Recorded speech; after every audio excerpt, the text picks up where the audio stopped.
Okay, so if you guys are wondering, the book that I am reading is called The YouTube Formula. It may be a little backwards right now. And I am, even though I do vlogs, um, I'm into knowing how things work. I just feel like, whatever you are passionate about, even if it is only vlogs, if you're passionate about YouTube, and you're just vlogging your life, why not read about it, or if you're passionate about being a mom, why not have books about being a mom? Like, I love to perfect my skills, although I do feel like life changed for me once I learned about my self-concept, which has nothing to do with a YouTube book. My YouTube started growing when I changed the concept about myself, and I changed my identity.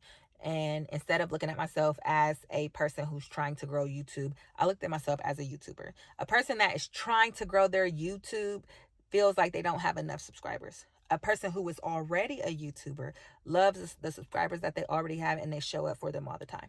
So those two are the things that I changed. I stopped looking up how to grow YouTube when I've been doing YouTube for like 10 years now. There is no cheat code. There is no cheat code. You do what you love and you cut the camera on. It's that simple. And you show up for the ones that is already there.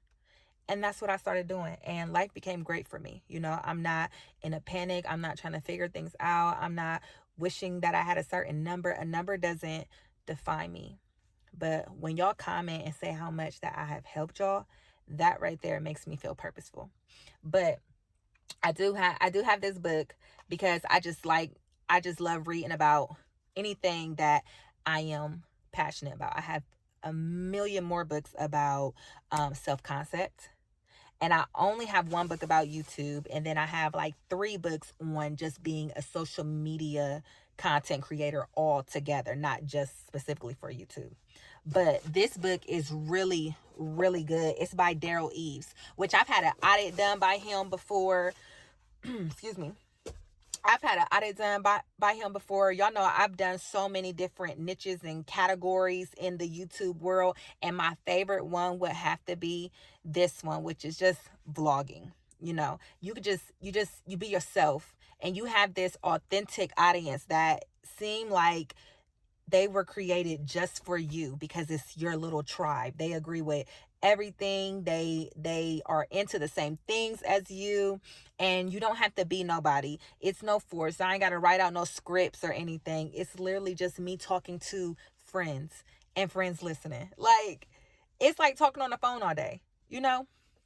So I wholeheartedly believe in pouring into yourself, getting as much knowledge as you can about whatever you're into, whatever you're passionate about. And let me tell you something. If you don't think there's money to be made in whatever you're interested in, you are wrong. Look it up. Look up, if you're into quilting, look up the most successful quilt maker. You get their name, you take their name, now you look up interviews that they have done, and you will see very quickly that everything is profitable. There's money to be made. Do not. If you resonate with my videos and you watch me all the time, listen to this. Do not be complacent. There's always money to be made. There's always things to learn about. And when you stop feeding your brain, it stops working. That's where memory fog comes in at. And that's where your brain just kind of gives up. Why do you think older people do crossword puzzles all the time? Because they know. They know that they got to keep their brain busy. We should never, ever, ever stop. Like, people think just because we out of school, we ain't got to pick a book up no more. That's not true at all. If you love yourself, if you love life, pick a book up. It could be about drama. If you like romantic stuff, it don't got to be about self-help, personal development, becoming a millionaire. It could simply be about uh Jack and Jill went up the hill, honey. Whatever you're into, I promise you, just read a book. 5 pages a night.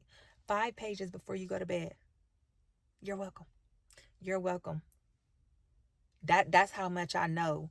That's how much I know. You're going to love it. That was one thing I didn't know about myself, that I was a reader. And then once I became a reader, I'm like, oh, I'm a reader.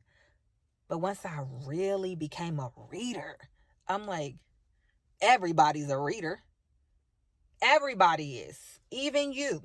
Pick a book up though. That's our limiting belief. We don't see ourselves as that. So we just think it ain't for us. Yes, it is. It's for everybody. Why sit there and be a zombie staring at a blue screen, staring at the blue screen of your phone, turning into a zombie? It makes me cringe to think about years from now, everybody's stuck like this. If you love your kids, if you love your nieces and nephews, let's stop it right here before it gets to them and show them that reading a book is better than watching the movie. It's okay to watch a movie. It is okay to scroll on social media, but we got to learn how to teach the younger ones how to balance. On the flip side of it, there's a lot of moms that be like, my kids don't watch TV at all. That's still bad too. I don't want to cut my kids out from the world. I want to teach them balance. I'd rather them have a dopamine release from balancing everything than have a dopamine release from only doing one thing and don't know how to do nothing else. And now all of a sudden they can't take the weight of the world because all they know is perfect patty, structure. You know what I'm saying?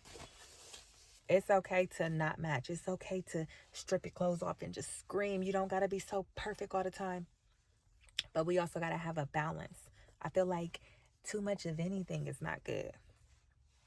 Fruits and vegetables is good for you until that's all you have, It's like, hold on, I need some grains. You get what I'm saying? So, yeah, balance.